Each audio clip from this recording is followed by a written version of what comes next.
Praise the lord. అందరికి కూడా హృదయపూర్వకమైన వందనాలు. జీసస్ లవ్స్ యూ ఫ్రెండ్స్ అనే యూట్యూబ్ ఛానల్కి హృదయం అంతటితో మరి మిమ్మల్ని ఆహ్వానిస్తూ ఉన్నాను. ఈ ఛానల్ ద్వారా ఎన్నో వర్తమానాలు పోస్ట్ చేయడం జరుగుతుంది. దయచేసి ప్రేక్షకులు ఆ వాక్య భాగాన్ని విని మేలు పొంది దేవునితో యథార్థంగా నడుచుకోవాలని కోరుతూ ఉన్నాను. సంతోషం. అలాగే అందరు కూడా ఈ జిఎస్ లవ్స్ యూ ఫ్రెండ్స్ అని యూట్యూబ్ ఛానల్ కొరకు దయచేసి మీ ప్రార్థనలో తప్పక జ్ఞాపకం చేసుకోండి. మరి ఈ రోజున ఈ వీడియోలో ఒక కొత్త సిరీస్ స్టార్ట్ చేద్దామని ఆశపడుతూ ఉన్నాను. మనందరికి కూడా మరి కొండ మీద ప్రసంగం గురించి చాలా బాగా తెలుసండి. ఎన్నోసార్లు ఈ వాక్య భాగాన్ని మనం మరి చదువుకుని ఉంటాము. అయితే ఈ వాక్య భాగంలో మొదటగా 8 ధన్యతలు ఉన్నాయి. ఈ ధన్యతలన్నీ ఒక వీడియోలో మనం చూడలేం కానివ్వండి, ఒక్కొక్కటిగా మనం చూసే ప్రయత్నం చేద్దామండి. ఈ మొదటి వీడియోలో ధన్యతల యొక్క ఇంట్రడక్షన్, అలాగే మొదటి ధన్యత గురించి మనం తెలుసుకునే ప్రయత్నం చేద్దాం. మత్తయి సువార్త 5వ అధ్యాయం, 6వ అధ్యాయం, అలాగే 7వ అధ్యాయం, ఈ 3 అధ్యాయాలని కొండ మీద ప్రసంగం అని పిలవటం జరిగింది. సర్మన్ ఆన్ ద మౌంట్ అని కూడా పిలవటం జరుగుతుంది ఇంగ్లీష్ లో. అయితే ఈ సర్మన్ ఆన్ ద మౌంట్, ఇది వాక్య భాగంలో పరిశుద్ధ గ్రంథంలో ఆ వాక్యం చెప్పేటప్పుడు ఆ టైటిల్ ఏమీ లేదు కానివ్వండి. ఇది మొట్టమొదటిసారిగా సెయింట్ అగస్టిన్ అనే ఆయన తన పుస్తకంలో sermon on our Lord's sermon on the mount అని రాయటం జరిగిందంట. అప్పటి నుంచి మరి ఇది సర్మన్ ఆన్ ద మౌంట్ గా చెప్పబట్టం జరిగింది. కొండ మీద ప్రసంగం అంటారు, లేకపోతే పర్వతం మీద ప్రసంగం అని చెప్పి కూడా చెప్తూ ఉంటారు.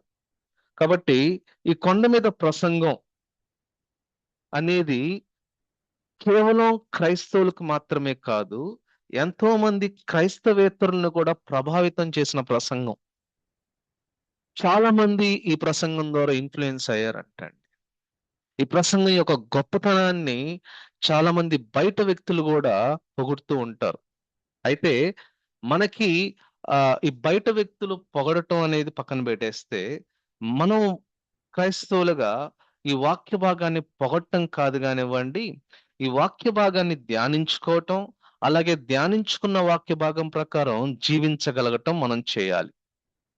చూద్దాం అసలు ధన్యతలు అనే పదం, దాని యొక్క అర్థం ఏంటి అంటే, ధన్యతలు అనే పదం ఇంగ్లీష్ వర్డ్ బీటిట్యూడ్స్ అంటారు.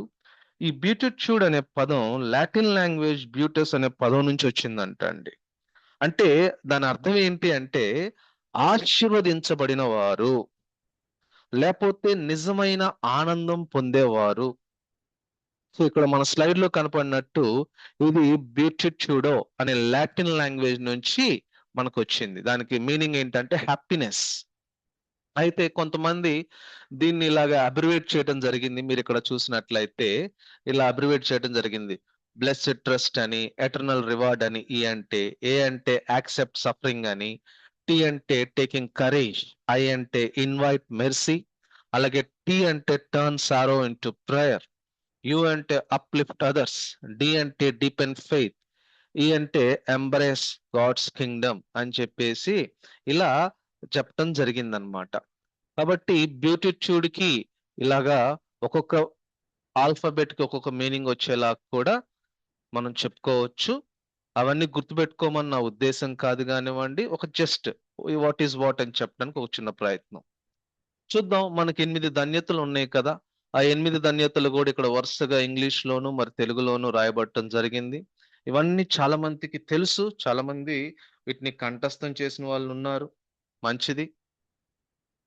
అయితే ఈ ధన్యతలకు వెళ్లే ముందు ఒక చిన్న పరిచయం, ఆల్రెడీ ఆ ధన్యతల గురించి పరిచయం చేసాం. మరి ఆ రోజుల్లో క్రీస్తు ఈ లోకంలో 3.5 సంవత్సరాలు పరిచర్య చేసినప్పుడు ఆయన పరిచర్య ఈ ధన్యతల ప్రసంగంతో మొదలైందంట అండి. సహజంగా వరల్డ్ ఏం చెప్తుంది, లోకం ప్రపంచం ఏం చెప్తుంది, యేసు ప్రభు వారు ఏం చెప్తున్నారు అని ఒక చిన్న వ్యత్యాసం గనుక మనం గమనించినట్లయితే ఈ ప్రసంగాన్ని మనం బాగా అర్థం చేసుకోవటానికి, మన జీవితంలో అన్వయించుకోవటానికి ఎంతో సహాయపడుతుంది. జనరల్ గా ప్రపంచం ఏం చెప్తుందంటే ధనికులు వాళ్ళు బ్లెస్డ్ పీపుల్ అని చెప్తూ ఉంటుంది, లేదా చాలా గొప్ప వాళ్ళు అని చెప్తూ ఉంటుంది.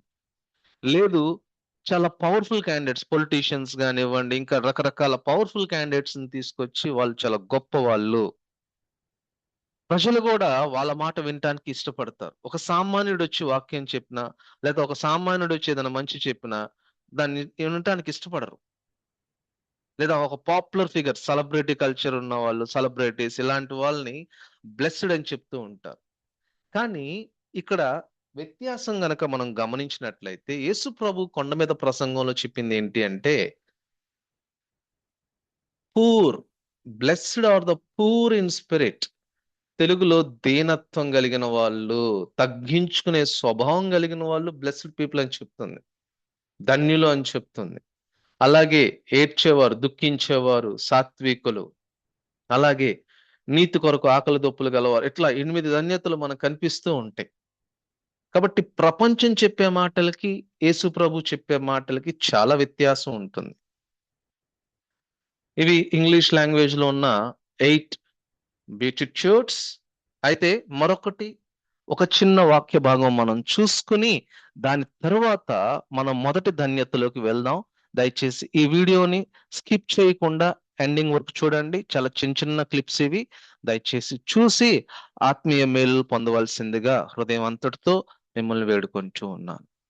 సామెతలు గ్రంథం 6వ అధ్యాయం 16 నుంచి 19 వచనం వరకు మనం చూసినట్లయితే ఇక్కడ వాక్య భాగం చెప్తుంది ఏంటంటే, దేవునికి అసహ్యమైనవి 6 కలవు, ఏడును కూడా ఆయనకి హేయములే అని చెప్పి అందులో 7 విషయాలు చెప్తుంది. గర్వం గురించి మాట్లాడుతూ ఉంది, అలాగే అబద్ధాలాడే నాలుక గురించి చెప్తూ ఉంటుంది, అలాగే నిర్దోషుల యొక్క రక్తం ఒలికించే చేతుల గురించి, దురాలోచనలు చేసే హృదయం గురించి, కీడు చేయటానికి వేగంగా పరిగెత్తే పాదాల గురించి, కపట సాక్షుల గురించి, అలాగే సహోదరుల మధ్య గొడవలు రేపేవాళ్ళు, జగడాలు రేపేవారి గురించి చాలా స్పష్టంగా పరిశుద్ధ గ్రంథం చెప్తుంది ఏంటి అంటే, ఇవి దేవునికి అసహ్యమైన క్రియలు. ఇవి దేవునికి అసలు ఇష్టం ఉండదంట అండి. ఈ క్రియలు దేవునికి అసలు ఇష్టం ఉండదంట. కాబట్టి ప్రతి విశ్వాసి లేదా క్రైస్తవుడు అని చెప్పుకునే ప్రతి ఒక్కరు కూడా వారి హృదయాల్లో ఇలాంటివి ఉన్నాయేమో అని చెప్పేసి ప్రతిరోజు ప్రతి నిత్యం పరీక్షించుకోవాలి.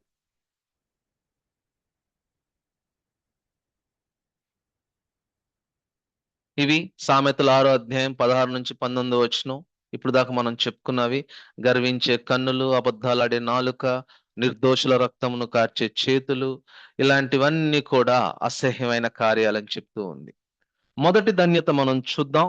ఆత్మ విషయమై దీనులైన వారు ధన్యులు, పరలోక రాజ్యము వారిది. Blessed are the poor in spirit, for theirs is the kingdom of heaven. Mattayi సువార్త 5వ అధ్యాయం 3వ వచనం. ఈ వాక్య భాగంలో మొదటిగా యేసు ప్రభు వారు చెప్పిన ధన్యత ఏంటి అంటే, blessed are the poor in spirit. Actual గా ఈ ధన్యతలు గనక మనం ఇంగ్లీష్ బైబిల్లో చూస్తే ప్రతి బ్యూటిట్యూడ్, ప్రతి ధన్యత కూడా బ్లెస్డ్ అనే పదంతో స్టార్ట్ అవుతుందండి. అప్పుడు వరకు పరిసయ్యులు కానివ్వండి, వీళ్ళందరూ ఆ యూదా ప్రజల వారికి ఎలాంటి బోధలు అందించే వాళ్ళంటే, మీరు శపించిన వాళ్ళు, మీరు శాపగ్రస్తులు, మీరు అది చెయ్యాలి, ఇది చెయ్యాలి అని చెప్పేసి మోయలేని భారాలు వారి మీద పెడతా ఉండేవాళ్ళంటండి. కానీ యేసు ప్రభు వారు తన మొట్టమొదటి ప్రసంగంలో ఒక్కసారి ఈ పదం వినపడగానే ప్రజలందరూ హృదయంలో ఎంత సంతోషం వచ్చి ఉండిద్దో, యు ఆర్ బ్లెస్డ్ అని చెప్పినప్పుడు. కాబట్టి వాక్యం ఈ రోజున నిన్ను నన్ను చెప్తుంది ఏంటంటే, వీఆర్ బ్లెస్డ్, మీరు ధన్యులు. అయితే మనం ధన్యులుగా ఎంచబడాలి అంటే మన జీవితం ఎలా ఉండాలి, మన స్వభావం ఎలా ఉండాలి, ఈ వాక్య భాగం చెప్తుందంత అదే. మనం ఎలా నడుచుకోవాలి. మొదటిది, ఆత్మ విషయంలో దీనులైన వారు ధన్యులు, పరలోక రాజ్యం వారిది. ఇది మనం డీటెయిల్డ్ గా మనం చూసే ప్రయత్నం చేద్దామండి. లోకం ఏం చెప్తుందో ఒకసారి ఆలోచించేద్దాం. లోకం ఏం చెప్తుందంటే ఆత్మవిశ్వాసం ఉన్నవాడు ధన్యుడు. సో లేదు అంటే కాన్ఫిడెన్స్ ఉన్న ప్రజలు. సో మంచిదే, కాన్ఫిడెన్స్ ఉండటం మంచిదే. ప్రతి వ్యక్తికి వారి మీద వారికి కాన్ఫిడెన్స్ ఉండాలి. అయితే రోజులు ఎలాగ మారిపోయినాయి అంటే ఓవర్ కాన్ఫిడెన్స్, ఇది చాలా ప్రమాదకరమైంది. ఈ ఓవర్ కాన్ఫిడెన్స్ ఉన్న ప్రజలు అవతల వ్యక్తి యొక్క కాన్ఫిడెన్స్ ని హేళన చేస్తూ ఉంటారు, హాస్యం చేస్తూ ఉంటారు. కాబట్టి కాన్ఫిడెన్స్ ఇస్ గుడ్, కానీ ఓవర్ కాన్ఫిడెన్స్ చాలా ప్రమాదకరమైంది. అయితే ప్రభు వారు చెప్తున్న మాట ఏంటి అంటే తగ్గించుకున్నవాడు, దీనులైన వారు ధన్యులు. ఏంటి ఆత్మ విషయంలో దీనత్వం కలిగి ఉండటం అంటే ఏంటి అని గనక మనం పరిశీలన చేస్తే, ఆత్మ విషయంలో దీనత్వం కలిగి ఉండటం అంటే మన ఆత్మీయ జీవితం పట్ల మనకి చాలా హంబుల్ ఒపీనియన్ కలిగి ఉండటం.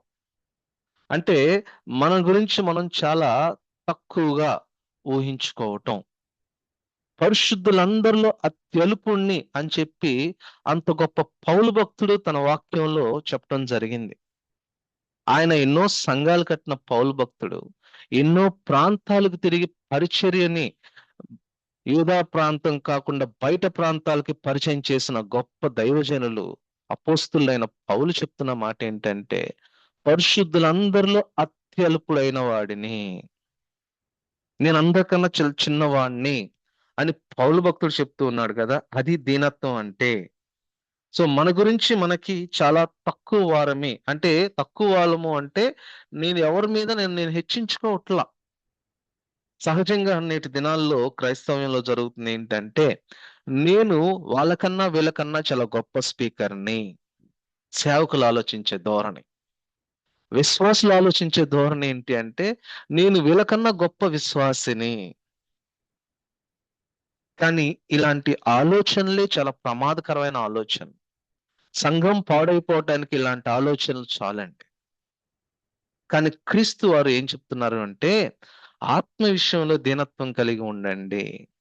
ఇంకా మనం చూసినట్లయితే నేను చాలా గొప్పోణ్ణి, నా సంఘం చాలా గొప్పది, నా సంఘం చాలా పరిశుద్ధమైనది అని చెప్పేసి ఇలాంటి ఆలోచనలు కలిగి ఉండటం కంటే కూడా మేము ఇంకా ఎంతో నేర్చుకోవాలి. Lord, I'm at your feet, నేను నీ పాదాల దగ్గర ఉన్నాను అని తగ్గించుకుని చెప్పుకోవటం మనకి వాక్య భాగ్యం నేర్పిస్తూ ఉంటుంది. యెషయా గ్రంథంలో ఏమని చెప్తున్నాడంటే 66 అధ్యాయం 2వ వచనంలో ఎవడు దీనుడై నలిగిన హృదయం గలవాడై నా మాట విని వణుకుచుండునో వానినే నేను దృష్టించుచున్నాను. చూడండి, దేవుడు అందరిపైన తన దృష్టి ఉంచుతారు. ఇక్కడ దృష్టి ఉంచుచున్నాను అంటే ఆయన ప్రత్యేకంగా మనల్ని గమనిస్తూ ఉన్నారంట అండి. మారు మనసు పొందిన ప్రతి ఒక్కరిని, వాక్యం తెలుసుకుని మారు మనసు పొందిన వ్యక్తులు, బాప్తీసం తీసుకున్న వ్యక్తులు, దేవునితో నడవాలనుకునే వ్యక్తుల గురించి దేవుడు గమనిస్తూ ఉన్నారంటండి. వీడు దీనుడేనా, నలిగిన హృదయం కలిగిన వాడేనా, లేకపోతే తనను తాను హెచ్చించుకునేవాడా? ఒకవేళ తనను తాను హెచ్చించుకునే వ్యక్తి అయితే దేవుడు అలాంటి వ్యక్తులకు చెప్తూ ఉన్నాడు తనను తాను హెచ్చించుకోకూడదు అని చెప్పేసి. హెచ్చించుకున్నవాడేమో కింద పడవేయబడతాడంట. ఎవడు దీనుడై ఉంటాడో వాడిని దేవుడు హెచ్చిస్తాడంట. ఎవడు తగ్గుంటాడో వాడిని దేవుడు హెచ్చిస్తాడు. చూడండి, ఇంకా వాక్య భాగంలో మనం ఎన్నో విషయాలు మనం నేర్చుకుంటూ ఉంటాం. సహజంగా ఒక వ్యక్తి ఎప్పుడు తగ్గించుకోగలడు అంటే దేవుని వాక్యాన్ని శ్రద్ధగా విన్నప్పుడు. ఈ రోజుల్లో ప్రతిదీ వినటానికి సమయం ఉంటుంది. యూట్యూబ్ లో ఎన్నో వ్యర్థమైన చూడటానికి సమయం ఉంటుంది. ఒక వాక్య భాగాన్ని ఒక 10 నిమిషాల పాటు శ్రద్ధగా కూర్చుని ఆలకించడానికి సమయం ఉంటుందా? వెంటనే స్కిప్ స్కిప్ స్కిప్ వెళ్ళిపోతూ ఉంటుంది మంచి నెక్స్ట్ వీడియోకి. కాబట్టి దయచేసి ప్రియులు గమనించాలి. ఇవి ఒక్కొక్క వీడియో 10-15 మినిట్స్ కంటే ఎక్కువ ఉండవు. ఈ ధన్యతలన్నీ కూడా మీరు జాగ్రత్తగా తెలుసుకుని వాటి యొక్క అర్థాన్ని పూర్తిగా తెలుసుకుని మన జీవితంలో అనుభవించుకోవాలని చెప్పేసి కోరుతూ ఉన్నాను. వాక్య భాగం చెప్తున్న మాట మొదటి పేతురు రాసిన పత్రిక 5వ అధ్యాయం 5వ వచనంలో ఏమని చెప్తుందంటే, లోబడి ఉండుడి, చిన్నలారా మీరు పెద్దలకి లోబడి ఉండుడి, మీరందరూ ఎదుటివాని ఎడల దీన మనస్సు అను వస్త్రం ధరించుకొని మిమ్మల్ని అలంకరించుకొనుడి. సో దీన మనస్సు అనేది దేవుని దృష్టిలో అలంకరణ. చూడండి, మనకి ఎంతో మంచిగా అలంకరించుకుంటాం, మంచిది. కానీ internal beauty, humbleness is internal beauty. దీన మనస్సు అలంకరణ కంట దేవుని దృష్టిలో అది ఒక గొప్ప అలంకరణ. పైకి మనం ఎంత అలంకరించుకున్నా సాయంత్రం అది తీసేస్తాం కదండి. పైకి ఎంత నీట్ గా మనం రెడీ అయినా సాయంత్రానికి అన్ని తీసి మరలా స్నానం చేయాల్సిందే. ఈ దీన మనస్సు అనే వస్త్రం గనక మనం ధరించుకున్నట్లయితే మన వ్యక్తిత్వం మారిపోతుందంట అండి. అది మన వ్యక్తిత్వం, మన క్యారెక్టర్ లో హంబుల్నెస్ అనేది ఇమిడి ఉండాలి. మన క్యారెక్టర్ వేరు, హంబుల్నెస్ వేరు కాదు. Humbleness it self is our character. దీన మనసు ఇట్ సెల్ఫ్ అది మన వ్యక్తిత్వం అని చెప్పేసి వాక్యం సెలవిస్తుంది. మీరు అడగొచ్చు, దీన మనసు కలిగి ఉంటే ఏంటంటే లాభం? లోకం అంతా ఇక మనల్ని నవ్వుల పాలు చేస్తా ఉంటారుగా, వీడు చేతగానోడు అని చెప్తూ ఉంటారు కదా. అనొచ్చు, లోకం అనొచ్చు. మనం తగ్గి ఉన్నప్పుడు లోకం మనల్ని విమర్శించొచ్చు. అయితే అదే వాక్య భాగం మొదటి పేతురు రాసిన పత్రిక 5వ అధ్యాయం 6వ వచనంలో యేసు ప్రభు వారు పేతురు ఒక చక్కని మాట పరిశుద్ధాత్ముడి ద్వారా ఒక చక్కని మాట మనకి చెప్తూ ఉన్నాడు. ఏమనంటే, మన టైం వస్తుందంట. మన టైం వచ్చినప్పుడు దేవుడు మనందరిని హెచ్చిస్తారంట, మనందరిని పైకి లేపుతారంట. కాబట్టి అప్పుడు వరకు మనం ఎలా ఉండాలి అంటే దీన మనస్సుకులై ఉండాలి, తగ్గించుకునే స్వభావం కలిగి ఉండాలి. పౌలు భక్తుడు చెప్తూ ఉంటాడు ఎఫెసీయులకు రాసిన పత్రిక 3వ అధ్యాయం 11వ వచనంలో, పరిశుద్ధులందరిలో అత్యల్పుడైన నాకు ఈ కృప అనుగ్రహించబడింది. కీర్తనల గ్రంథం 34వ అధ్యాయం 18వ వచనంలో ఇక్కడ స్లైడ్ లో కనిపించినట్టు చూడండి, వాక్యం ఏం చెప్తుందంటే, విరిగిన హృదయం కలవారికి. దీన మనస్సు అంటే విరిగి నలిగిన హృదయము. విరిగిన హృదయం గల వారికి యెహోవా ఆసన్నుడు, ద లార్డ్ ఈస్ క్లోజ్. ఇందాకేమో మనం చదువుకున్నది ఏంటి? అలంకరణ. దీన మనసు అనేది అలంకరణ. మరొక పదం మనం చూసింది ఏంటంటే, దేవుడు వాళ్ళపైన దృష్టి ఉంచుతారు. యెషయా గ్రంథం 66 2వ వచనంలో ప్రకారం దేవుడు దీన మనస్సు కలిగిన వారిపై దృష్టి ఉంచుతారు. అలాగే దీన మనస్సు అనేది అలంకరణ. విశ్వాసికి, క్రైస్తవునికి ఇట్స్ అన్ ఇంటర్నల్ బ్యూటీ. మరి ఈ వాక్య భాగంలో చెప్తుంది ఏంటంటే, lord is very close to those broken hearted people. విరిగిన హృదయం గల వారికి యెహోవా ఆసన్నుడు, నలిగిన మనస్సు కలవారిని ఆయన రక్షించును. దేవుని యొక్క రక్షణని ఎవరు కోరుకోరండి? అందరూ కోరుకుంటారు. మరి అందరు కోరుకుంటున్నప్పుడు మరి ఎవరిని రక్షిస్తారు అంటే, విరిగి నలిగిన హృదయం కలవారిని రక్షిస్తారు. ఈ లోకంలో చాలా మందికి డబ్బు ఉంటే సంతోషం. డబ్బు ఉంటే we feel that we are blessed. ఉద్యోగం ఉంటే, పెద్ద పెద్ద ఉద్యోగాలు ఉంటే సంతోషం, we feel that we are blessed. మంచి ఆరోగ్యం ఉంటే సంతోషం, మనం ధన్యులు అనుకుంటాం. కానీ గుర్తుపెట్టుకోండి, డబ్బు ఒక రోజు ఉంటుంది, ఒక రోజు పోతుంది. ఒక రోజు వస్తుంది, ఒక రోజు పోతుంది. అలాగే ఉద్యోగం అంటారా, అందరూ ఎవరికి తగ్గట్టు వారు ఉద్యోగాలు చేసుకుంటూనే ఉన్నారు. ప్రతి ఉద్యోగం కూడా చాలా ప్రాముఖ్యమైనదే. ప్రతి పని కూడా ప్రాముఖ్యమైనదే. ఆరోగ్యం చూడండి, ఆరోగ్యం కూడా క్షీణించిపోతూ ఉంటుంది. ఈ మధ్య యవనస్తులకి ఎన్నో అనారోగ్య సమస్యలు వచ్చేస్తా ఉన్నాయి. మన శరీరాన్ని బట్టి మన ఆరోగ్యం పాడైపోతూ ఉంటుంది. కానీ శాశ్వతమైన అలంకరణ, ఇంటర్నల్ బ్యూటీ ఏంటి అంటే విరిగి నలిగిన హృదయం, దీన మనస్సు.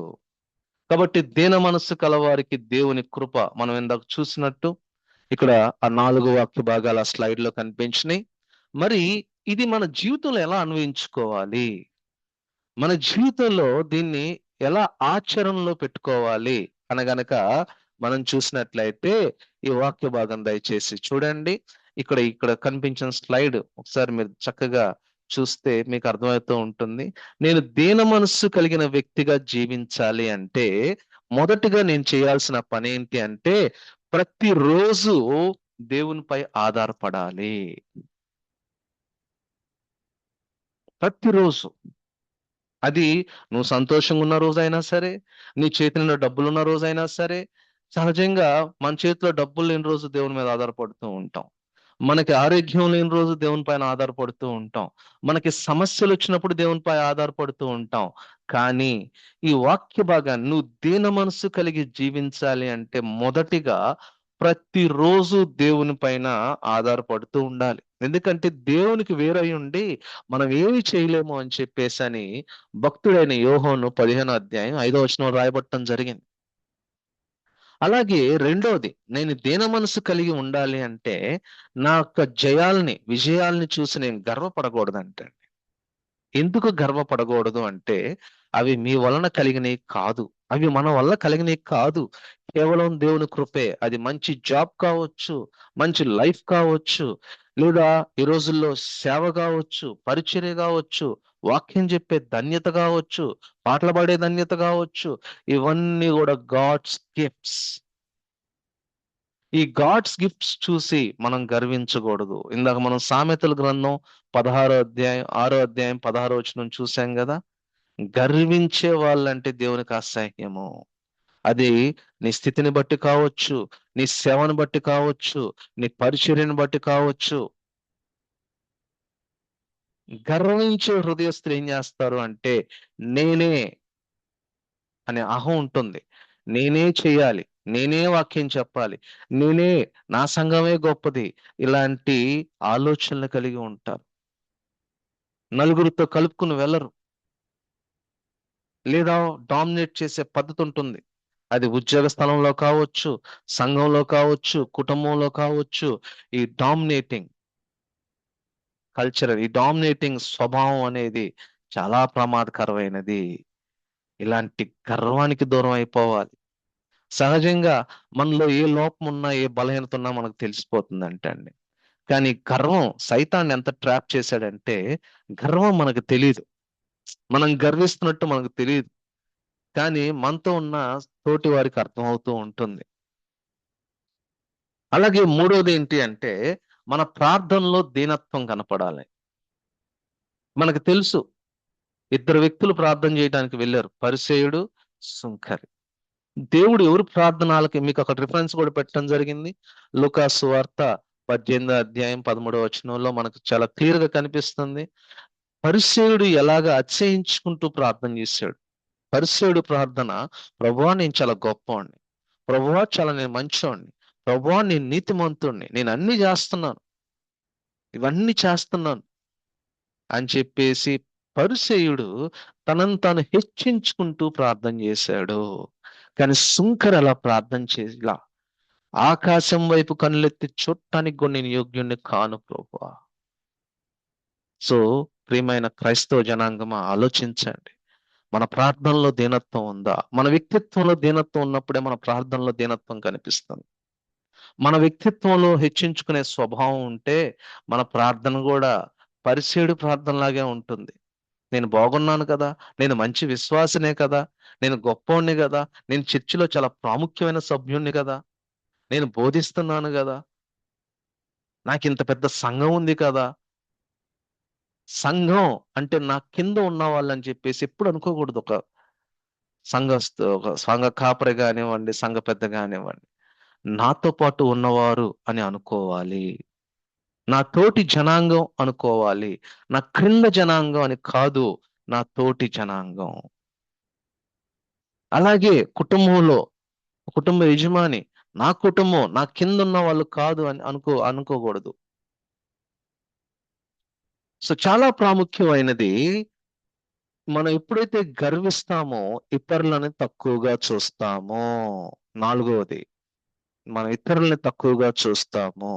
ఇది చాలా ప్రమాదకరమైనది.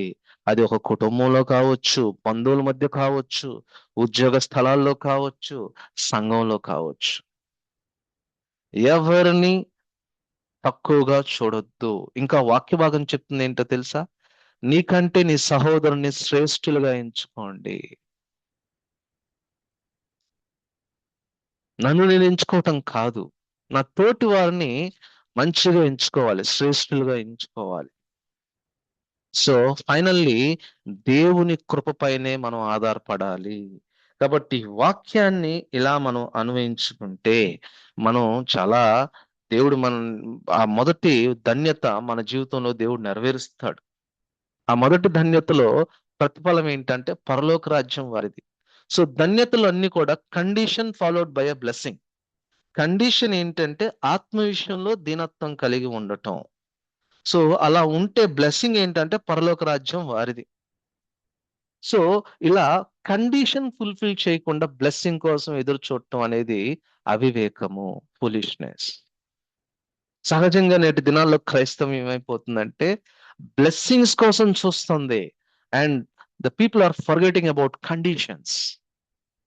వాక్య భాగంలో ఇప్పుడు కండిషన్ ఉంటుంది, ఆ కండిషన్ ని సాటిస్ఫై చేస్తే దానికి వచ్చే అవుట్పుట్, దాని యొక్క బ్లెస్సింగ్ ఉంటుంది. మరి మన జీవితాల్లో మనం నేను కొన్ని ప్రశ్నలతో ఈ వాక్య భాగాన్ని ముగించాలనుకుంటున్నాను. నాకు ఒక మంచి ఉద్యోగం ఉన్నా నేను దేవుని అవసరాన్ని మరవకూడదు. కాబట్టి ప్రశ్న ఏంటంటే, నీకు అన్ని ఉంటే దేవుణ్ణి మర్చిపోతున్నావా? ఒక మంచి ఉద్యోగం, మంచి స్టేటస్, మంచి స్థితి, ఇవన్నీ ఉంటే దేవుని పైన ఆధారపడటం మానేస్తున్నావా? పరిచర్యలో మంచి ఫలితాలు వస్తే గర్విస్తున్నామా? అలాగే మనకి ప్రతిదీ కూడా దేవుని నుంచి వచ్చింది అని గ్రహించుకోవాలండి, గుర్తుంచుకోవాలి. ఏంటది? అది మన ఎడ్యుకేషన్ కావచ్చు, మన ప్రతిభ కావచ్చు, మన టాలెంట్స్ కావచ్చు, మన గిఫ్ట్స్ కావచ్చు, ఇవన్నీ కూడా దేవుని దగ్గర నుంచి వచ్చినాయి అని మనం గ్రహించుకోవాలి. ఎల్లప్పుడూ అలాగ రియలైజ్ అయ్యి ఇవి నాయి కాదు కాబట్టి నేను ఎందుకు అతిశయపడాలి? There is no point. అతిశయపడటంలో ఎలాంటిది లేదు అక్కడ. అలాగే మనం ఇందాక ఇక్కడ ఐదో దాంట్లో ఇక్కడ స్లైడ్ లో ఉంది, ప్రతిరోజు దేవుని యొక్క కృపపై ఆధారపడి జీవించాలి. సో ఎప్పుడైతే మన ఆత్మీయ జీవితంలో దీనత్వాన్ని మనం గుర్తిస్తామో అప్పుడే మన సమృద్ధిని మనం అనుభవించగలము. కాబట్టి ప్రియమైన దేవుని బిడ్డలారా, ఆత్మ విషయంలో దీనత్వం అనేది చాలా ప్రాముఖ్యమైంది. అందుకే ఇది ధన్యతల్లో మొదటి ధన్యత, బ్లెస్డ్. కాబట్టి ఈ ధన్యత మనందరం అర్థం చేసుకుని నువ్వు నేను అందరం కూడా మనం ఆత్మీయ విషయంలో దీనత్వం కలిగి ఉండటానికి ప్రయత్నం చేద్దాం. ఆ దీనత్వం కొరకు మనం ఎల్లప్పుడూ ప్రార్థన చేద్దాం. చిన్న ప్రార్థన చేసుకుని, ఒక్క నిమిషం ప్రార్థన చేసుకుని ఈ వీడియోను క్లోజ్ చేస్తాను. అలాగే సెకండ్ ధన్యత కూడా ఆ లింక్స్ లో ఉంటది కింద. దయచేసి మీరు ఆ లింక్ చూసి రెండో ధన్యతని, మూడో ధన్యతని, అలాగే 8 ధన్యతలు కూడా చక్కగా మీరు వినండి. ఈ వాక్యం విన్న ప్రతి ఒక్కరు కూడా దీన్ని దయచేసి ఈ వాక్యం ద్వారా మీకు ఏమన్నా వాక్య భాగం అర్థమయ్యి దేవుడు చక్కగా ఈ వాక్య భాగాన్ని మీకు అర్థమయ్యేలాగా చేసినట్లయితే దయచేసి లైక్ చేయండి, మీ స్నేహితులకి షేర్ చేయండి. ఎందుకంటే మీరు లైక్ చేయటం వల్ల ఈ యూట్యూబ్ ఈ వీడియోని అనేక మందికి షేర్ చేస్తుంది. కాబట్టి మీరు కూడా వాక్యం యొక్క ఉపదేశాన్ని వ్యాప్తి చేసే విషయంలో, వాక్యాన్ని వ్యాప్తి చేసే విషయంలో మీరందరూ కూడా పాలిభాగస్తులు అవుతారండి. సంతోషం. అందరు కూడా జిఎస్ లవ్స్ ఫ్రెండ్స్ అని యూట్యూబ్ ఛానల్ కొరకు ప్రేర్ చేయండి. కింద డిస్క్రిప్షన్ లింక్ లో ఆ mobile number, YouTube channel link ఇవన్నీ ఉంటాయి. దయచేసి వాట్సాప్ గ్రూప్ లో కూడా ఆసక్తి ఉన్న వాళ్ళు జాయిన్ అయ్యి ప్రతిరోజు అప్డేట్స్ కోసం మీరు చక్కగా ఆ యూట్యూబ్ ఛానల్ ని ఫాలో అయిపోవచ్చు. వాట్సాప్ ఛానల్ కూడా మీరు ఫాలో అయిపోవచ్చు. చిన్న ప్రార్థన చేసుకుందాం. కృప కలిగిన దేవా, ప్రేమ కలిగిన తండ్రి, ఆత్మ విషయంలో దీనత్వం కలిగి ఉండటం అంటే ఏంటో మేము ఈ వీడియో ద్వారా నేర్చుకున్నాం. దయచేసి మేము అందరం కూడా ఆత్మ విషయంలో దీనులై ఉంటూ ప్రతిరోజు మీ కృప పైన ఆధారపడుతూ మా జీవితంలో దేన్ని బట్టి మేము అతిశయపడకుండా కేవలం ఇది దేవుని వల్ల నాకు కలిగిన ధన్యత, దేవుని వల్ల నాకు కలిగిన ఆశీర్వాదం అని ప్రతిసారి మిమ్మల్ని, మీ కృపని జ్ఞాపకం చేసుకుంటూ మా జీవితాల్లో ముందుకు వెళ్ళటం మాకు నేర్పించమని యేసయ్య అతి పరిశుద్ధమైన నామములో అడిగి వేడుకొని ప్రార్థిస్తున్నాను తండ్రి. ఆమేన్. Praise the lord.